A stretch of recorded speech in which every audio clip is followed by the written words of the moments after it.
Assalamualaikum warahmatullahi taala wabarakatuh. Alhamdulillahirrabbilalamin. Ketemu lagi di video saya yang kedua. Di video kali ini saya akan menjelaskan tentang stelsel pajak. Apa sih itu stelsel pajak? Stelsel pajak sendiri merupakan sistem pemungutan pajak yang digunakan untuk menghitung besarnya pajak yang harus dibayar oleh para wajib pajak. Pemungutan pajak sendiri dapat dilakukan dengan 3 stelsel. Yang pertama dengan stelsel nyata, stelsel anggaran, dan stelsel campuran. Stelsel nyata menyatakan bahwa pengenaan pajak didasarkan pada objek yang sesungguhnya terjadi. Untuk pajak penghasilan, maka objeknya adalah penghasilan. Yang kedua ada stelsel anggapan atau fiktif, menyatakan bahwa pengenaan pajak didasarkan pada suatu anggapan yang diatur oleh undang-undang. Dan yang ketiga ada stelsel campuran, menyatakan bahwa pengenaan pajak didasarkan pada kombinasi antara stelsel nyata dan stelsel anggapan. Dan selanjutnya ada asas pemungutan pajak. Apa sih kata asas? Kata asas sendiri antara lain sebagai suatu kebenaran yang menjadi pokok dasar atau tumpuan berpikir. Ada 3 asas pemungutan pajak yang kerap dijadikan pedoman di dunia. Yang pertama ada asas tempat tinggal. Pemungutan pajak dilakukan berdasarkan domisili atau tempat tinggal seseorang. Dan yang kedua ada asas kebangsaan. Pemungutan pajak dapat dilakukan berdasarkan kebangsaan seseorang. Sebagai contoh, meskipun ada orang Amerika yang tinggal di Jepang, orang tersebut tidak bisa diwajibkan untuk membayar pajak karena kebangsaannya bukan Jepang. Dan yang ketiga ada asas sumber pemungutan pajak, dilakukan berdasarkan sumber atau tempat penghasilan berada. Sedangkan di Indonesia kita memiliki 7 asas pemungutan pajak yang selalu dijadikan pedoman. Yang pertama ada asas finansial. Berdasarkan asas ini, pemungutan pajak dilakukan sesuai dengan kondisi keuangan finansial atau besarnya pendapatan yang diterima oleh wajib pajak. Yang kedua ada asas ekonomis. Berdasarkan asas ekonomis, hasil pemungutan pajak di Indonesia harus digunakan sesuai dengan kepentingan umum, kepentingan rakyat secara menyeluruh. Dan yang ketiga ada asas yuridis.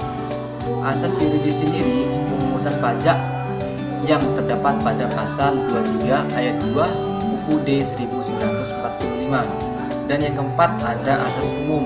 Berdasarkan asas ini, pemungutan pajak di Indonesia didasarkan atas keadilan umum. Dan yang kelima ada asas kebangsaan. Berdasarkan asas kebangsaan, setiap orang yang lahir dan tinggal di Indonesia wajib membayar pajak sesuai ketentuan yang berlaku di negara ini. Dan yang keenam ada asas sumber. Asas sumber merupakan dasar pemungutan pajak sesuai dengan tempat perusahaan berdiri atau tempat tinggal wajib pajak. Dan yang terakhir ada asas wilayah. Asas ini berlaku berdasarkan wilayah tempat tinggal wajib pajak. Contoh, Bu Laili merupakan WNI yang tinggal di Taiwan. Maka menurut asas wilayah, baik rumah maupun barang yang digunakan Bu Laili tidak wajib dikenai pajak oleh pemerintah Indonesia. Sebaliknya, jika ada WNA yang tinggal di Indonesia dalam jangka waktu tertentu, WNA tersebut wajib dikenai pajak berdasarkan hukum yang berlaku di negara ini. Selanjutnya ada sistem pemungutan pajak.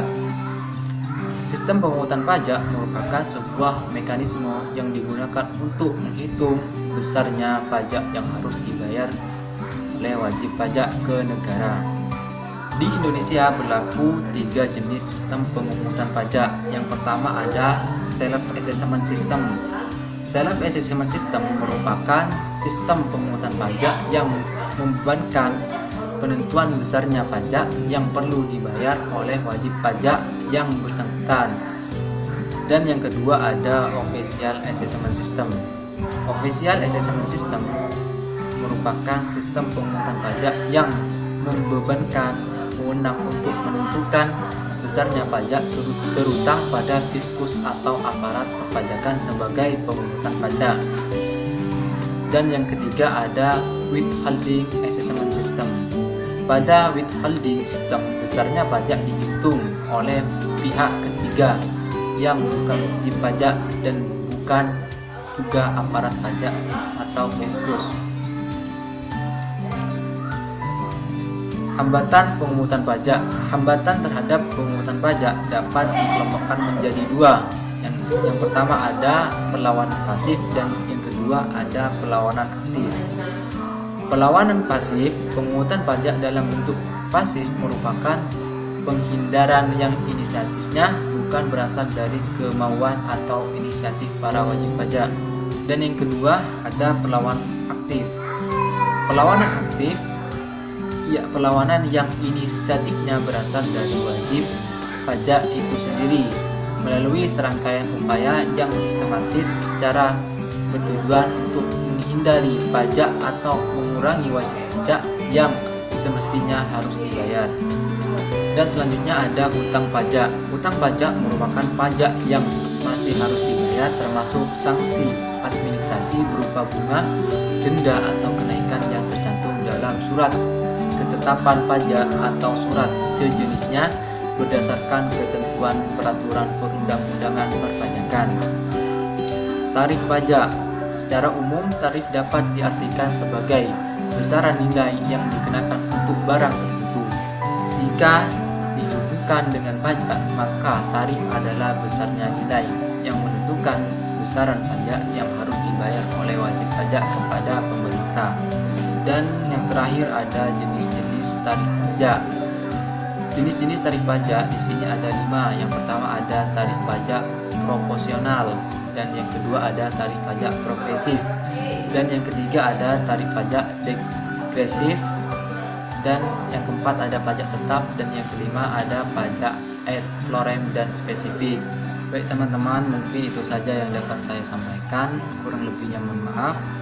Assalamualaikum warahmatullahi wabarakatuh.